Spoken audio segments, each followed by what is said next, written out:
was the editor of this book. So Lenny and Elizabeth are very, very closely connected with Stan. All right, let's see. After that, we have, this is when the impossible happens. There were so many things that happened that just can't explain, so he put all that in the book. I might as well show all of these while I'm doing it. All right, this is a later book called The Psychology of the Future.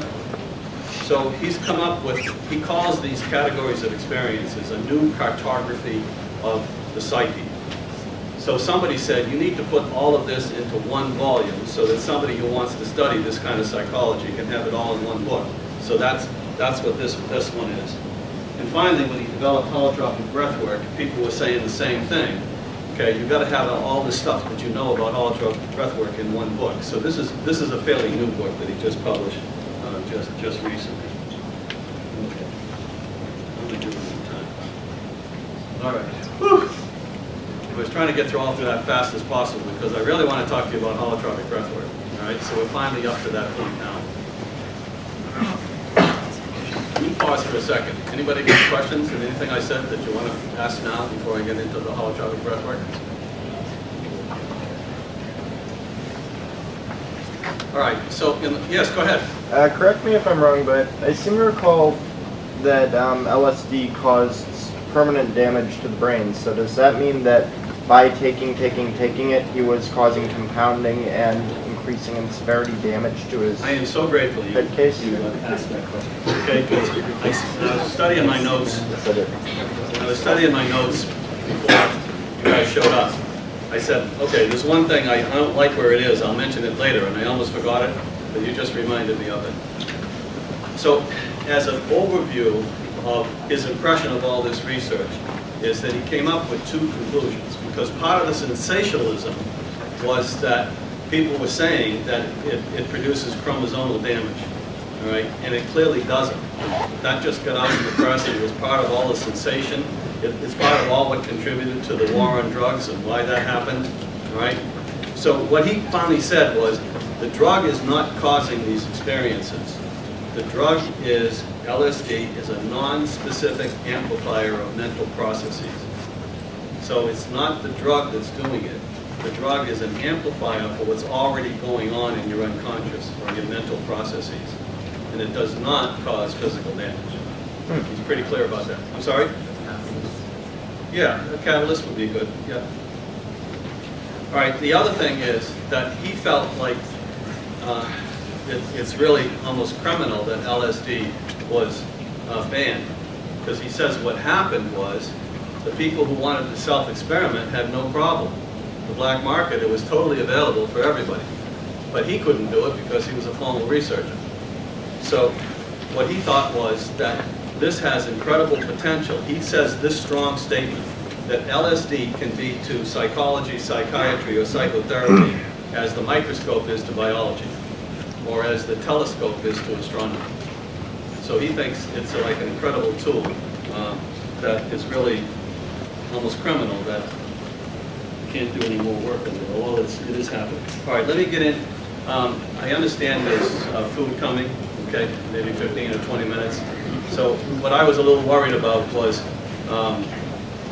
breaking for the food and then coming back and not hearing about the holotropic breathwork. So let me try to get through that as quickly as possible. So obviously when LSD was banned, he was trying to find a way to get equivalent kind of experiences.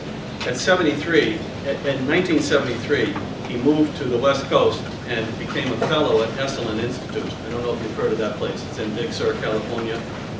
It was a place where it was a real happening place where the human potential movement really blossomed. So he was there as a fellow. One of the things that fellows have to do is they have to do something new and original that will attract people so that they'll pay money and support the place. So he and his wife Christina looked around to a lot of the ancient traditions. And if you look about all these ancient, oh, by the way, it's probably a good time to say that, right? So these hallucinogenic things were very common in all kinds of ancient cultures all over the world, right? They used it for medicine, for spiritual practice, and it's really only us here in the West that haven't incorporated that. So they looked at all those and they said there's two common denominators. One is music and the other one is breathing of some kind. So they started experimenting with that. They had people come together, and they would put on some music, and they would have them breathe. And it's not really a technique that you have to master. The idea is to move a large volume of air. So you take a deep breath, and then you try to expel all the air, and you try to keep that going rapidly. Not in a hyperventilating way, but just keep a large volume of air moving and create this music. Now the music is pretty evocative. Okay, the beginning part of the music is fairly loud. It's a hard-driving music. There's a lot of drumming. Okay, a lot of sort of chants in languages that you don't really know. That's kind of the idea. You don't want to be recognizing what you're listening to. So what they do is in the room is they create a sonic envelope. See, this would be a perfect room because there's no windows here. At least we can close all this, right? And you can turn down the lights, right? And people lie on the floor on a mat. Everybody who gets in one of these workshops, they pair them up so that there's a breather and a sitter. So somebody's breathing and somebody sits with that person while they're breathing. Usually there's 2 sessions in a workshop. Second session, you switch. So this goes on for 2 or 3 hours, right? The music has sort of a certain trajectory to it. It's very evocative in the first hour. The middle hour is pretty much getting there too, but it's more like journeying music a little bit. And then the last hour is kind of quiet and tailing off. Now, people who do this for that 2 or 3 hour period tend to produce experiences that seem to match up to the same kind of experiences that Stan saw with his LSD people. Now, I want to make the caveat that some people have visual experiences, but I don't think it's the same as what people report on LSD. I can't say that for sure, but that's just from what I hear. But all the other categories of experiences seem to show up. Now, some people put on an eye shade. I always put on an eye shade, even though the room is dark, because I want to make sure that I'm having a totally inner experience. So here's the idea. Whatever experience you have, you want to integrate that into your life. So at the end of a session, you go out into a separate room and you do what's called a mandala drawing. So I brought some of them. Okay, maybe I can show them later. These are some of my mandala drawings over the 8 years. The idea of this is you're not supposed to talk, except, if you need to get a cup of tea or something, that's fine. But the idea is to bring the inner experience out into the external world. So the first thing is to draw a mandala. That's just a Sanskrit word for circle. And you don't have to stay inside the circle. You can just draw whatever you feel like drawing. If you're a good realistic drawer, go for it. Okay, if you're not like me, I draw stick figures. So I usually try to work with color. Okay, I kind of sit down and say, what does this color feel like? Right? Sometimes I try to work with shapes. Sometimes I work with different kind of, there's a paint that's almost like finger paint that takes me back to my childhood. I lived in Boston near the Museum of Fine Arts. One of the things I did as a kid, they used to let us do finger painting on Saturday mornings. So I remember the first time I did that. It was kind of like back there doing that. So, and then there's 2 other components to the breath work. Towards the end of the breathing session, sometimes people will say they have something like going on in their body. Maybe it's like, I don't know, a little twist here or something like that. The facilitator will come over and ask you how you feel. Is there anything going on in your body? And they say, well, I don't know, I don't think so. But maybe so what the facilitator will do is do what's called focused body work. Now, it's not body work like a massage. It's not programmatic. They don't go in and try to do something consciously on purpose. What they do is they try to feel for whatever it is, and the facilitator will apply some resistance, and the participant is supposed to push against that resistance. Now, what happens for a lot of people is it seems to release blocks, okay, of stored energy. So people sometimes have incredible experiences during that. Now, that's optional. You don't have to do that. And even if you do it, you may not have one of those experiences, so it's not deterministic. The final thing is group process. So usually when I go up to Vermont, they do all this and then we have a meal. And we come back and form a circle, and the people who did the breathing and the mandalas will share their experience, share the mandala. I don't know the exact history, but I get the impression that this group process was kind of emerged out of the experience. But I think my friends in Vermont now think that the group experience is absolutely crucial. Whether you think it's going on or not, it seems to have a big impression. So when I take students up to Vermont, I try to make them be able to leave campus by 2 o'clock, because it's about a 4-hour drive to get up there, and supper starts at 6. So it doesn't feel like that's part of the group process when you go into one of these weekends. But there seems to be a cohesion that starts to just naturally get created. And then that seems to develop over the weekend. One of my favorite things, a few months ago, one of the students who came at the end was so impressed with the whole weekend. When we were in our final circle getting ready to do the last thing before we left on a Sunday, he just said, he says, does every group get this close? And I just kind of chuckled to myself, and I said, yes, because that's my experience. There's just something that seems, it's almost like magic. It just seems to be part of who we are as human beings.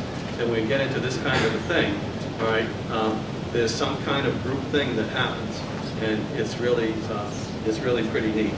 So the group process is important. So I don't know if I did all this, all right? There's 5 components. What are the 5 components? Evocative music, deep breathing, focused body work, mandala drawing, expressive art, and group process. So that's basically what it is. And again, I think Stan has claims now that he's seen about 50,000 breathing sessions. So he's seen a large volume of experience, and he says it matches up to the experience that he saw in 17 years of his LSD research. Right. Let me just check my notes here and see what I want to say next. I want to say something about the facilitators. Right? So when Stan started this, he felt like people needed to be highly trained. So it's a multi-year training to become a facilitator, and it's not cheap. So you have to have a big commitment to do this, and it's just not a money-making scheme. So it's hard to recoup your money. You have to kind of really believe in this. So the 2 people up in Vermont, I'll just say their names again, Lenny and Elizabeth Gibson. They're both very connected to Stan. They were both trained directly by Stan and certified to be facilitators. They've done this for about 20 years up there at their home. I call it a home/farm/retreat center, right? Up in Vermont, Hill. I want to say a little bit about Lenny. Lenny has 2 PhDs. His first one's in philosophy. His favorite philosopher is Alfred North Whitehead. You can't talk to him very long until you hear the name Whitehead. He's always talking about Whitehead, right? And then his second degree is in psychology. And he said he never really fit in each one. He said the philosophers didn't like that he had such a psychology orientation, and the psychology people said he was too friendly. Right? So anyhow, I told you about Elizabeth being an editor of his book. There's one other thing that I want to talk about. There's a German word that I just learned recently. It's called Festschrift. Right? Fest is a German word for festival, and Schrift means writing. There's an academic tradition that when a scholar, especially a well-known scholar, is reaching, the culmination point of his or her career, is that the friends of that person get together and they organize a Festschrift. The idea is each of those friends writes a paper and then presents that paper at a special conference. So they had one recently for Stan. And Lenny was invited to be one of the writers for that Festschrift. So I'm just trying to say that in terms of appreciating his stature. Now there's going to be a couple other people. We're having a workshop at the end of March here on campus at the ICC. That's a little card I gave you guys out. There's going to be some other people who come. There's one person in particular that I would like to tell you about. His name is Kyle Bueller. He's somewhere in his late 20s now. I think he's 28, 29, something like that. He's a kid from New Jersey. When he was 16, was out snowboarding on some mountain and had an accident. And apparently, the people around him didn't think it was all that unusual, an accident. But what happened is his spleen got ruptured, and nobody reacted to him right away. So he lost a lot of blood. By the time they reacted to him and got medical attention and got him to the hospital, the doctor said he was like 5 to 10 minutes from being pronounced dead. Right? So he had what's called a near-death experience. Now it's really, really interesting to hear him describe it. He said that at one point he was panicking because he realized what was happening. And then at some mysterious point, he started actually being okay with it. And then at some point, he started to hear the people around him and the doctors trying to bring him back. And he actually had the experience that he was in such a peaceful state that he didn't want to come back, right? But then of course he did, and that experience then was obviously a very vivid experience and stayed with him. And it was upsetting to him because he didn't know how to understand it, and he found that nobody could relate to that experience. His parents, his friends, the doctors, and he was kind of searching for answers. So apparently he tried a lot of psychedelics, right, to see if that could help, and he said it did. But what he found with the psychedelics is that he kind of wanted to keep doing it, right, so that he could kind of keep reliving that experience or learning more about the experience or whatever. But then he discovered holotropic breathwork, and he still does breathwork today, and he's a big advocate of it because he said that was different for him. Unlike the psychedelics that he was taking, he says the breathwork was giving him similar experiences, but it kept him grounded. It's interesting, when we talk about people breathing on a mat, right, you can get into two levels. You can get into a different state of consciousness, but you never forget that your butt's on the mat, right? You never forget you're in physical reality. So you can work on two different levels. They have a cute name for it. They call it double bookkeeping, right? So he felt like the breath work was really helpful because it helped him, but yet kept him grounded and was able then to integrate better into his life. So he's coming to the workshop and he's like wicked excited.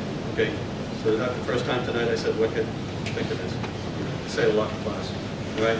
So he's like really excited that, you know, we're going to have one of these on campus. So it's going to be at the ICC. Do you know how the ICC is laid out? All right, it's on the second floor. There's a junior ballroom. That's what we're going to have. There's enough floor space there for 160 people. All right, whether we get that many, I don't know. But there's enough space for that.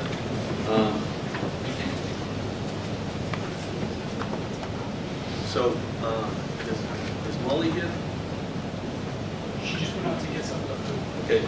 What about the food? I might time what I say depending on whether the food's Oh, coming. we're still waiting on it. So Okay, so I can keep talking? Yeah. Oh, great, I love talking. Can't you tell? So I just realized I left out a key little thing. So why holotropic? Holotropic is a made-up word. Okay, Stan calls it a neologism. It comes from two Greek words. Holo is from the Greek holos, which means whole, and tropic comes from the Greek word trepan, which means tending towards. So Stan thinks that these experiences have an inherent tendency to bring somebody to wholeness. So holotropic, he says analogously, it's like the plants that follow the sun. Those kind of plants that follow the sun during the day are called heliotropic. They tend to follow the sun. So this is holotropic to describe experiences that tend to bring someone towards wholeness. Now he makes a big deal about the non-ordinary states of consciousness. He said there's lots of different non-ordinary states of consciousness. If you get drunk some night, that's a non-ordinary state of consciousness. But he doesn't think that has healing potential, right? So what he wanted to do was to come up with a name for this, and he's up against the paradigm in psychiatry that thinks a lot of these experiences are abnormal, right? And they tend to call these kind of experiences altered states. Stan has a big issue with the word altered. He said that's a word that you use about dogs and cats, right? So he doesn't like to call them altered states, all right? He calls them non-ordinary states of consciousness. Now, there's lots of categories of non-ordinary states of consciousness. So it's only the subcategory that he thinks are holotropic, that are tending towards wholeness. So that's what we get in this exercise. All right. I want to say a little bit about, bring it back to the psychedelics. I don't know if you know this, but there's been some loosening in the government about allowing some more research to be done on psychedelics. Now, there's a key player on all this that I think you should know who this person is. So I'd like to know, how many people have heard of the organization called MAPS? Okay, it's an acronym, MAPS. part of the reason why I think this talk was important tonight. I think a lot of this stuff, when I talk to people around campus, nobody seems to know this, right? So anyhow, MAPS is an acronym that stands for Multidisciplinary Association for Psychedelic Studies. It's a nonprofit that was started by a guy named Rick Doblin, D-O-B-L-I-N. He's got a PhD. He was a child of the 60s and did a lot of that stuff in the 60s, all right, then got his degree. And then he found Stan, and he feels that Stan is his godfather. Now, this Rick was one of the people invited to do the fest trip. So he gave a talk, and the talk is on YouTube. I shared it on my Facebook page recently. Anyhow, I listened to the talk. It's about a half an hour, and I think he says some really, really interesting things. So he's on the leading edge of working with the government and raising money to turn psychedelics into medicine. And he says it's not all that far in the future. He says 5, 6, 7 years, we're going to have our first psychedelic medicine. He thinks it's going to be MDMA. So the idea of getting it approved as a medicine is that there has to be research done and there has to be a protocol as to how to use it. The really interesting thing that I think you should know about is that if all this is coming in the future, they're going to need people trained to be those kind of therapists. You've got to be trained in psychedelic therapy. Okay. The thing that I really liked in his speech is he said that if you were going to make up the training for these people, he said the training would start with the facilitator holotropic training. Right? So I think that's really interesting.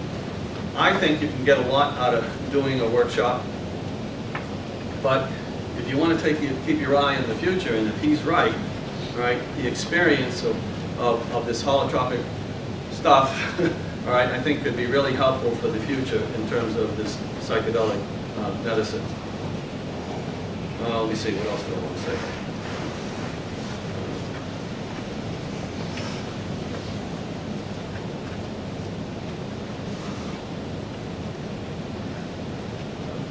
Go ahead. How do they come up with the techniques for it? It's not really a technique. That's the magic of this whole thing. How So do they come up with they experimented. Well, what they did is they researched a lot of the ancient traditions. Kind of looked at that. If you look at any shamanistic tradition, there's a lot of drumming. Okay, there's a lot of rhythmic kind of thing, dancing. Yeah, go ahead. What's to prevent a participant from entering the Black Knight? The Black Knight. Yeah. I don't know what the Black Knight is. Black Knight is the dark space that a lot of people, not a lot, but quite a few people who have done meditation enter and then really can't come out. Okay, I guess I have heard that, and my feeling is that there could be a lot of circumstances around an individual. And I had a spiritual director for 14 years, and I asked him that same question one day, and he said, yeah, there are cases, but he didn't think it was a large percentage. So I don't know, what's going on with that? I think your question comes back to set and setting. All right? So if people get into an uncomfortable space, or things are happening that are uncomfortable, right? These facilitators are highly trained. They've seen just about everything that can happen during these sessions. And they're extremely supportive, and the whole group process is supportive too. So, I don't know. If you know of somebody who went someplace and never came back, I don't know. I don't have a direct answer for that one case. But I think in terms of percentages, my feeling is that with the right support, you can be taken care of. Alex?